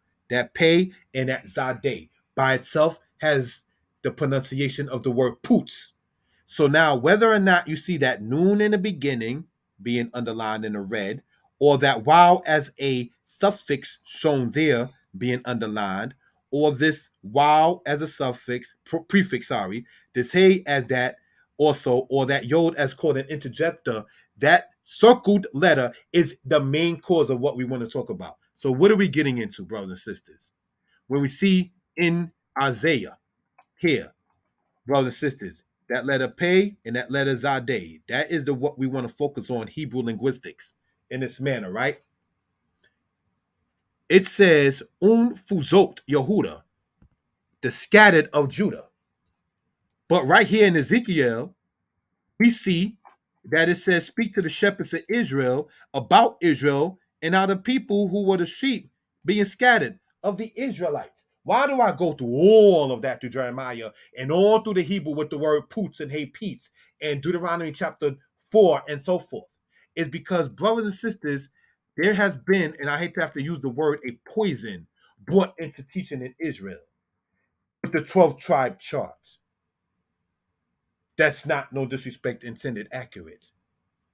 And then other teachings that even disagree with the chart that circulates that says that only Judah was scattered, bro. No, we just shown in the Hebrew where that word nadak and that word putz becomes very important. If there's any questions, please let it be known. Let's continue on, brothers and sisters, with this matter with Jeremiah and Israel. Jeremiah chapter 44, verse 1. Let's read it and let the book speak, brothers and sisters. Thank you for the time. Not much longer. We thank you all for joining on to Danite Publications. Subscribe to the channel, comment, like, and share. Thank you for everyone who did press that number 4. Brothers and sisters, Jeremiah chapter 44, verse 1. And here's what we see, the Holy Scriptures itself talking about the diaspora or diaspora of the Israelites. Let's see where it says they went. The word that came to Jeremiah concerning all the Jews which dwelt in the land of Egypt, which dwelt at Megiddo, and at Tapanhes, and at Noph, and in the country of Patros, saying, thus saith the Lord of hosts, the God of Israel. See? Nowhere, and there's no disrespect intended, correct me if I'm wrong, did the Most High say he's the God of Judah. He's the God of heaven and earth. But he never, correct me if I'm wrong, singled out by saying, I am the God of Judah. When he says he's the God of Israel, that includes the tribe of Judah and the kingdom of Judah, because, brothers and sisters, Ezekiel 37 is where it says, take 2 rods and write on it Ephraim, and write on it represent the northern kingdom, and Judah represent the southern kingdom, and it shall be one stick in your hand, and it shall not be 2 more kingdoms anymore. So let's stop the poison of the division even in the Israelite community. Judah was not the only one scattered, and we pointed that out already, because it says, son of man, about the shepherds of Israel, and being Israel being the sheep, and that the sheep was scattered. And it uses that same word for scattering that we went over in Isaiah 11. That was the point in all of that, to let the book speak for itself. Right? Hafra, a priest. You know he's mentioned in Herodotus, the Greek historian, for whatever it's worth. Brothers and sisters, he's mentioned in the scriptures. You know what Pries and Hafra, that same person, is in Dynasty 26 of Egypt. When me and my lady was in Egypt, we saw the mummy of Pharaoh Siptah of Dynasty 20. But this here we talking about is Dynasty 26, the same dynasty that Necho came out of. You know who Necho was? Necho assassinated the king in the Bible of named Josiah. Life lesson. Josiah was a righteous king, but he got assassinated at age 39. His son took over after him. He was 23 years old, named Jehoiakaz. So that shows us that if Josiah got assassinated at age 39 and his son that reigned after him was 23, that means he had that son when he was already 16, 17 years old. Teenage parents was not uncommon in ancient days, especially with the royalty. See, in this society, get your degree, and sadly, no disrespect, hope you don't be like Connie Chung, who ain't even by our people by default, but a human. I forgot to have children due to my career. Oh my gosh. That we don't want either. You got people who have children in their late teens and in their 20s, and I hate the term, but I hear it often.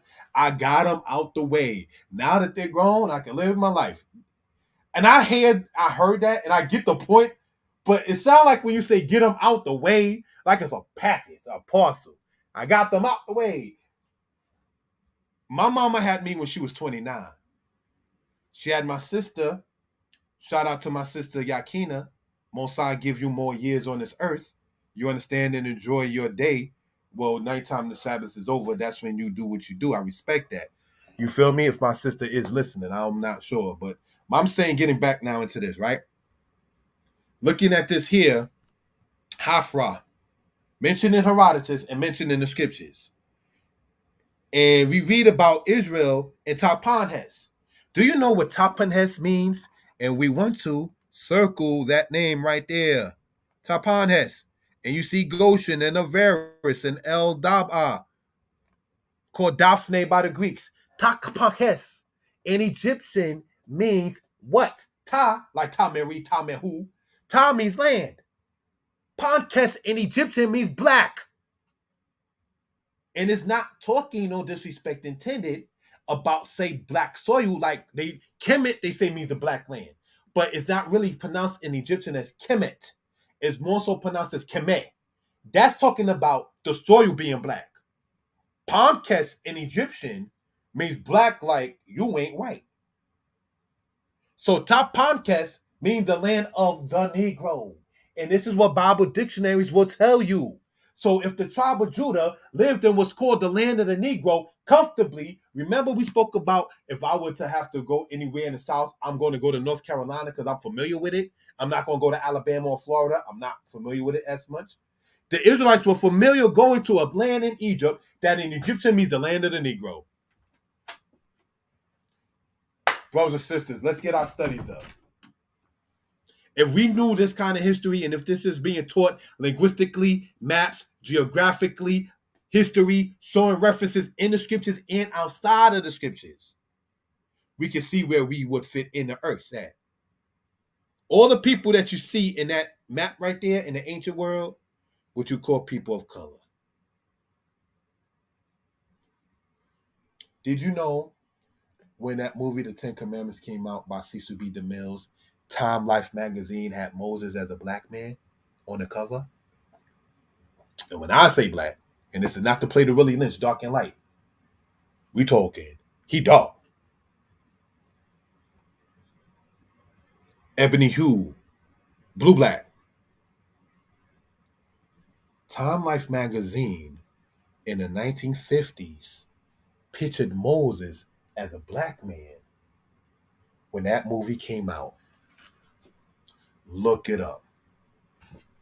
Don't tell me Hollywood don't know this truth. They didn't have Charleston Heston on that magazine. They know what they're saying. When you look at the catacombs in Italy and Russia, all of them of David and Solomon, were of people of color. I don't do the New Testament. I don't do Jesus Christ. But the pictures that they got of Yeshua ben Dawid or Yeshua ben Joseph is a man of color. The Pope bows down to a black woman, Madonna. And I'm not saying we should bow down to black images and idols, because all that Baalim and all of the things that ancient Israel sadly did worship were also of people of color and imagery of that nature. So I'm not trying to condone that. Like people made Yeshua to be, or who they made Jesus to be. Sidebar, if you will. My first teacher taught us this. Yeshua existed, but they made him an Israelite, your brother, your God. They made your brother Yeshua your God. That's what my teachers used to teach me when I was a child. While the New Testament was not allowed in the congregation, and who people called Jesus Christ was referred to in there as Yeshua ben Dawid, or Joshua the son of David. Some in history refer to it as Yahuwah, pardon me, not Yahuwah, sorry, Yeshua HaYehudi, or Joshua the Judean. That's the one you see in Luke 21, saying when the enemy comes, flee. You may have to put your book down and pick up a sword. That's the warrior one. And then there's the Jesus one that sits there and says, when someone slaps you, give him the other side. So there's two sides in that particular case. It's not the same story and same person. But getting back, if we will, brothers and sisters, into this. Tapanhes. We already went over its translation. Next slide. The matter with an Igbo man in history. This guy that you see here, he passed away in the 19th, pardon me, not 19th. He passed away in the 1700s, in the 18th century. Right? Shabbat Shalom C. Mac. Oluda Equiano and Igbo stressed the similarities of between the Old Testament Jews and those of his own people. Like the Israelites in their primitive state, our government was conducted by our chiefs and judges. Sounds like the book of Deuteronomy to me. Our wise men and elders. Sounds like the book of Deuteronomy to me. Ask your elders and they will tell you, get you wise men that Deuteronomy 1 talks about, judges and officers and chiefs that Deuteronomy chapter 16 and chapter 17 talks about. Let's go in, brothers and sisters. And the head of the family with us enjoyed a similar authority over his household, with that which is ascribed to Abraham and the other patriarchs. Did not the Most High say about Abraham he will command his house? Who are the other patriarchs? Isaac. I call my lady the Rebecca in my life, and I want to be the Isaac in that case. Because I understand now with the lady in my life whom I love and respect, when it says Isaac was comforted for his mother. Anytime, and I'm going to be raw, a man can talk about his mother and tears go up in his eyes and she embraces him, that's a keeper. Don't be a stupid man and think you're going to find something like that just anywhere. The Most High doesn't give his precious servants to garbage. He's not wasting it like that.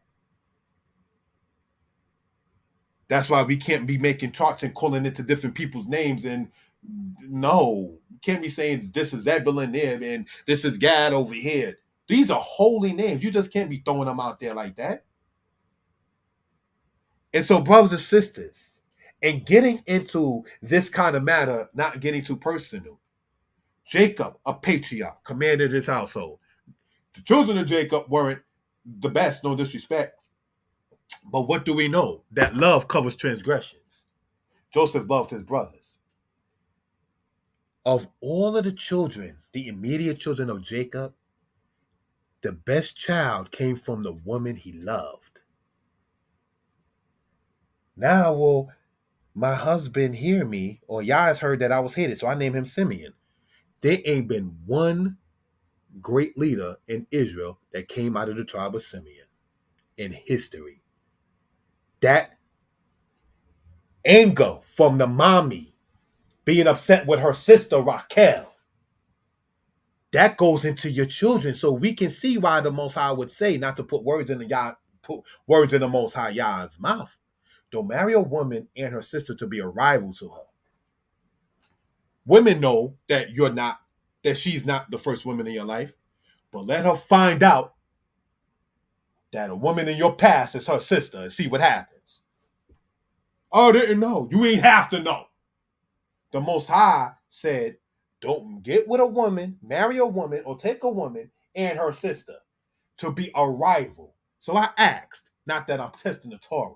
So I asked different sisters years ago about this. Sisters that took the Queen's transportation bus that wore pants, probably had a cross on, no disrespect intended to other people and their understanding at a particular point.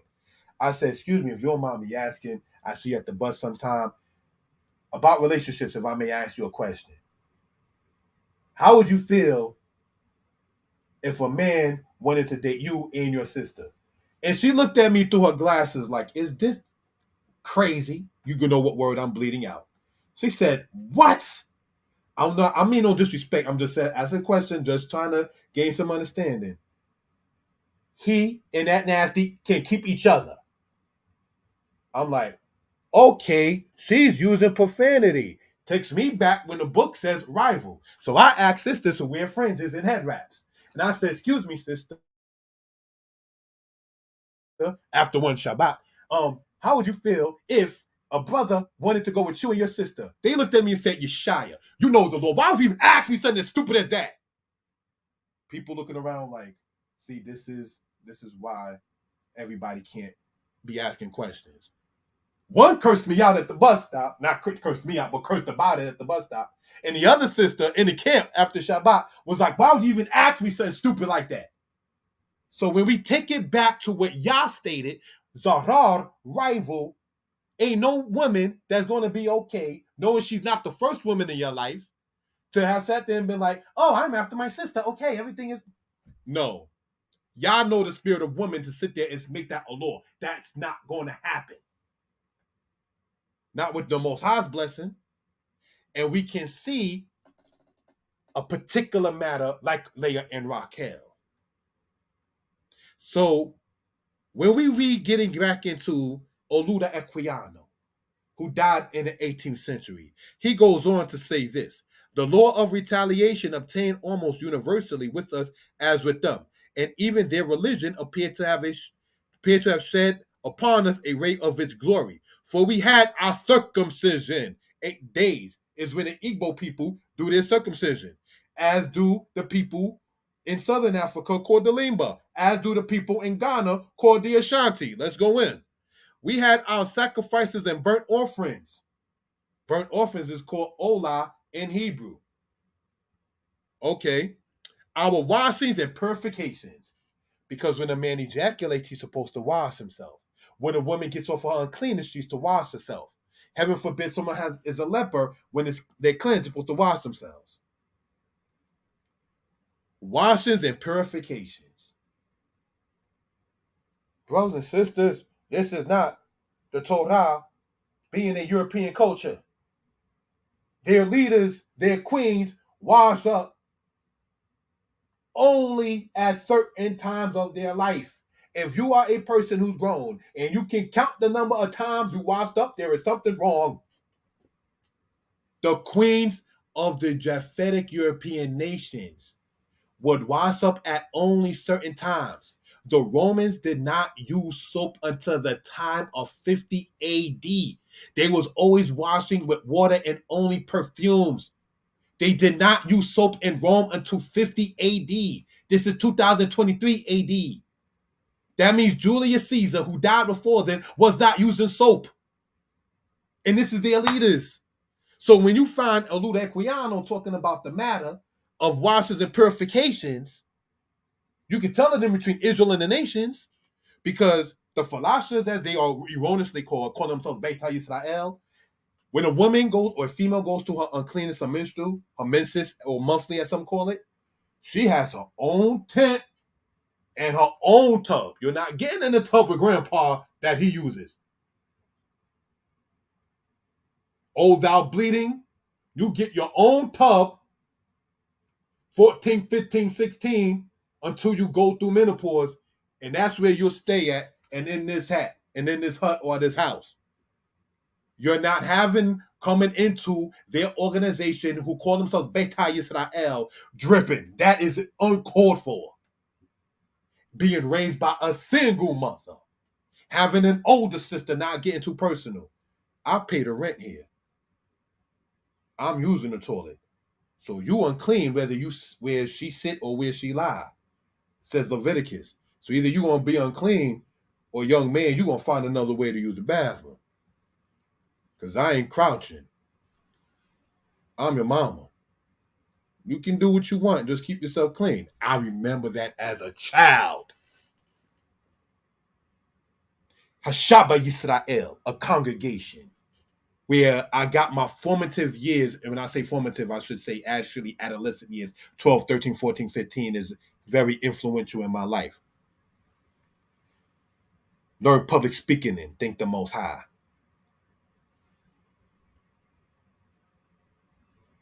Wash up, we suggest, before the Shabbat come in, was one of the things they used to promote. When you come up to read the Tanakh, don't come with money in your pocket with those dead men who are rapists and is dirty. When you come up here, don't come with any jewelry on. Those are certain principles, not saying this of a law, but there's a reason why in the book they state that. Exodus 32, strip yourselves of your jewelry that I may see to do with you. So you don't go up there like, yo, look at my chain, I'm flossing. No, the word of Yah is to be flossed, if I'm using even a correct word for such. The word of Yah is to be promoted. Commit your works to Yah and your thoughts will be established. Let's look at that. Commit your works to Yah and your thoughts will be. Don't say not that it doesn't exist. Commit your thoughts to Yah and your works. Because like my lady tells me, let your thoughts, which is your words in your head, match your actions or your works. Let the thoughts and the works come together. When you're dealing with the Most High, come with works. Because when Samuel's mother Hannah prayed, she said, by Yah, actions are weighed. By Yah. That's Yah is not, and I don't mean to sound disrespectful, is the mediator. Like my lady tells me, Yah's the best judge, the best mediator between the matter. And that's how actions are weighed. It's not what would Jesus do, it's what would Yah want you to do. What Yah commanded you to do.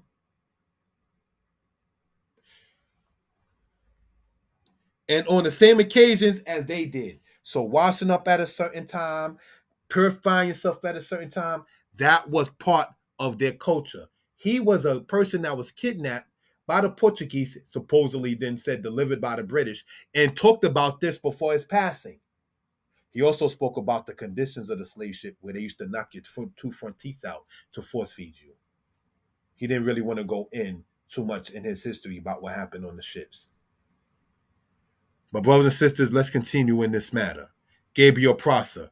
In the book, The Negro in the United States by Edward Fraser, we see it appears from the scanty information available that the Bible was used to impress the Negroes that they, as the Israelites, could throw off the yoke of slavery and that God will come to their aid. They, as the Israelites. Gabriel Prosser, we spoke upon this before, and we're going to continue with more information about this in the presentations called From Jerusalem to the Hood, right? Gabriel Prosser was assassinated, let it be told, put to death after dealing with the matter of a slave uprising in the year 1800. The governor at that time, as we went over recently, was James Madison, the fourth president. So James Madison, the fourth president, who also had the situation with the War of 1812, right? He knew of the people that were in Virginia saying they were the Israelites. See why I didn't want the people to read? Denmark Vesey read, he was a problem. Gabriel Prosser read, he was a problem. Nat Turner read, he was a problem. For what it's worth, Alex Haley's book called Roots, Kunta speaks to Kizzy and says, well, they don't want us to read because the less we know, the less trouble we make. So get your reading on, brothers and sisters. And knowing what Rome did, trying to destroy all the Israelite records, get your writing on. Don't be hesitant to write. I remember talking to a relative of mine. Well, actually, not to put anyone on blast, a relative of my lady, and I am accepted in the family and vice versa, and we do that. And I remember explaining your first draft while you're watching the Temptations and you're watching this group, they practice that. So don't let it, I can't write. Them Temptations that was doing those moves and the group before that, or whoever, the Delphonics, that whoever was listening to, and the person, the electric slide, they practiced that. They didn't just come up with that first. So get your writing out. Jeremiah didn't write Jeremiah. Baruch did. Malcolm X's autobiography was written by Malcolm's mouth, but typed by Alex Haley. So don't hesitate to get your writings out there, brothers and sisters. Even if you do audio books, get our books out, family. All right. Israel and archaeology. Why are we saying mint these coins? This is from the era on the left-hand side during the era of Vespasian. You see that right there? The Yod, the Sin, the Resh, the Aleph, and the Lamed, that's Yisrael. And on this side right here, brothers and sisters, it is talking about the captivity of Israel under the Romans. Vespasian was the father, brothers and sisters, of Domitian and Titus. You know, Titus in the 70 AD matter people talk about. And on the right-hand side, Israel and archaeology, we see Beit Dawid, and under that, when you get your own time, you see the word Yisrael. We pointed this out already. So just want it to be known, Israel is not a myth. The conscious community and everybody talking about, I see no evidence of Israel, is because you didn't want to see it. It is all over this earth.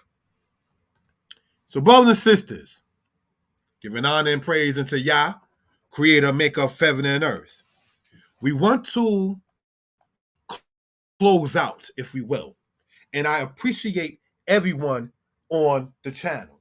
And I would like to, brothers and sisters, ask you all to subscribe to the channel, comment, like, and share.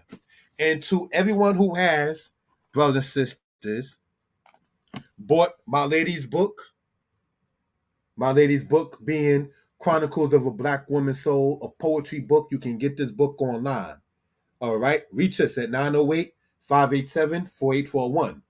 908-587-4841 or 718-364-8125. 718-864-3125. All right. We also have, brothers and sisters, for those who are interested, right, books here called Hebrew for Couples. Hebrew for Couples, Volume 1, Volume 2, which I think is the best of that. That's just my opinion. And Volume 3. This is co-authored by me and my lady Sarai of the House of Judah. Brothers and sisters. And we have, for those who are interested, also, again, if we will, right? I want to show the books with the time allotted. Thank you all for the time. We have here Hebrews Easy Volume 1, for those who are interested. All right. We have here, brothers and sisters, Hebrews Easy Volume 2, for those who are interested. Now, Volume 2 that we see right here gets into why we say Hebrew has vowels, and what some Israelites call Lashon Kwadash is not too accurate. No disrespect to any camp. But this book here addresses that matter. All right. Hebrews Easy Volume 3 about the verbs. All right. We went over the word poots, which is an iron wow verb earlier, right? About the whole matter of scattering and that word. That form is expounded upon in this book here. Not that word, but how that verb works. All right. Hebrews Easy Volume 4. This is about nouns. Nouns and the personalizing of nouns and possession. Saying my book, his book, her book, their books, plural, and so forth. All right. Hebrews Easy Volume 5. This has the 10 Commandments in Hebrew translated. All right. For edification purposes. And let us talk one to another. How does family speak to one another? Is this one right here. And this one right here, brothers and sisters, is a book I did in honor of my mother. All right. Shout out to the brother Chief Naftali of the tribe of Dan. He can be reached at 360-GRAFIXPLUS@gmail.com. If you want to get graphics done, go to that brother. He did this cover right here. And as you can see, it's a very good job. All right. This Woman that you see there is my mom, who's been deceased over 15 years. May she rest in peace. I wanted to give her that honor in that particular case, brothers and sisters. And we have here Egypt Talking Writing. Brothers and sisters, you can get this book online as well. We have here Deuteronomy 28, 15 to 68. You can get this book also online for those who are interested. You can get this book here, covers different. From Assyria to America. This book too, you can get online. Amazon, I'm saying, for those who are interested. All right. From Assyria to America, part 2. This book right here, brothers and sisters, for those who are interested. I want to, brothers and sisters, in this, take the time to even read the table of contents for a reason. From Assyria to America, part 2, table of contents. If we will, family. Thank you. The matter of 1619 in Genesis 15, as we went over. The matter with Egypt. From Assyria to America, part 2. The matter of history and pitches. The name, as in the holy name of the Most High. Some people saying it's Ahaya. Some people saying it's Yahweh. That is what will be discussed or is discussed in that. The tribe of Dan, some saying is destroyed, is not. From Angola to Arkansas. Why is Mizraim not Egypt? The matter with the Edomites. So, brothers and sisters, this book right here gets into that. And there's over 50 pictures in there for those who are interested in that book. Brothers and sisters, we have this one here. Israelite history as it relates to the world. This gets into the matter of the Israelites in the book of Exodus, all the way chronicling the time of the Israelites from the Exodus to the time of the Maccabees and their influence throughout the world, as we discussed, like the Elephantine matter in the time of Jeremiah and so forth. All right, so these books are available for those interested in them. And the most, no disrespect intended, controversial book is Old Testament Israelites Response to Messianic Israelites, why we are Old Testament based and so forth. So, brothers and sisters, we definitely want to get this information out to the people.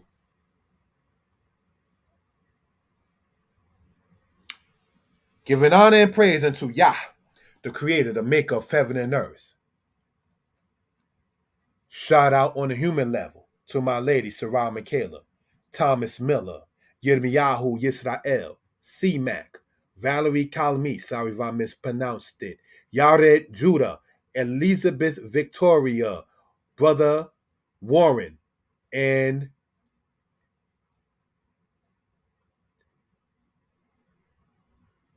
anybody else I may have missed, pardon me, but we hope and pray people will subscribe to the channel, comment, like, and share. If I offended anyone, it was not my intention. Brothers and sisters,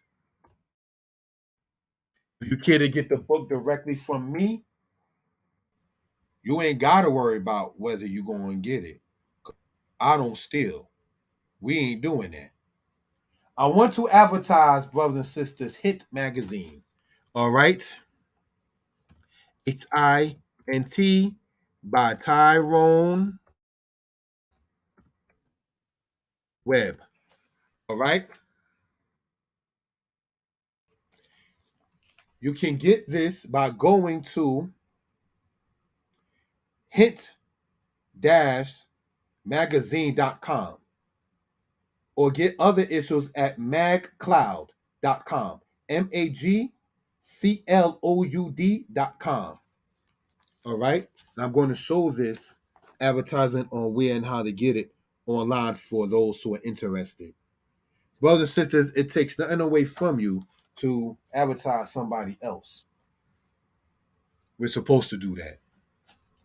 That's where our people, no disrespect intended, between Brooklyn and Harlem may have dropped the ball, not advertising and supporting each other.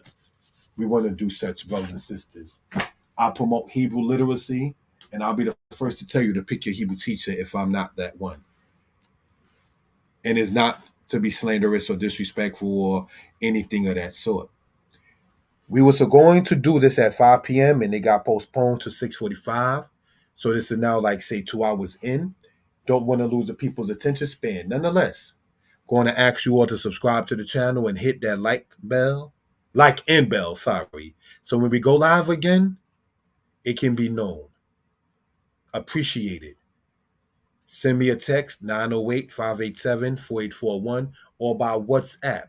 If you care to donate, you can do so at Cash App, right? $, Frankson1 in that case. All right, FRANKSSON1. In that particular case, for those who care to donate. Again, if you care to get a book directly from me, I do not charge like some authors do, no offense to anybody. They charge you for the signature. My name is already on the book. My picture's in it. I don't need to charge you for that. I do not charge for shipping and handling if you get it directly from me. I rather you buy it. If you buy it from me, I rather not charge shipping and handling, but I suggest and hope that you share the book with others so more sales can be and the knowledge can get out.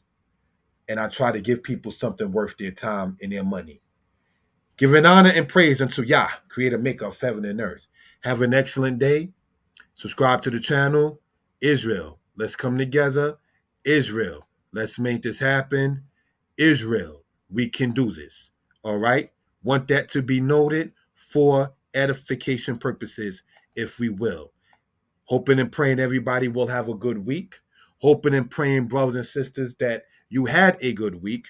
And like giving a shout out to who I accept now as a moray in my life, Elder Chief Elquana Yehuda.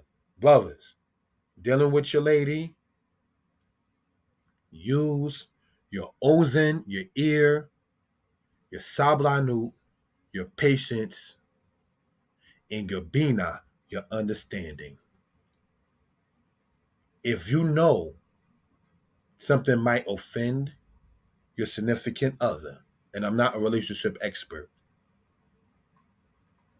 apologize for it and don't do it. Don't say, well, I didn't mean it like that. Anyone who got a cut while running, they didn't mean for it. But like Isaiah said, wounds and bruises and putrefying sores that have not been pressed, nor oiled, nor healed. We got to heal the hurt of our people, brothers and sisters. Be patient one with another, use some understanding, and don't disrespect either. Have a good night. Shalom. We shall speak, family.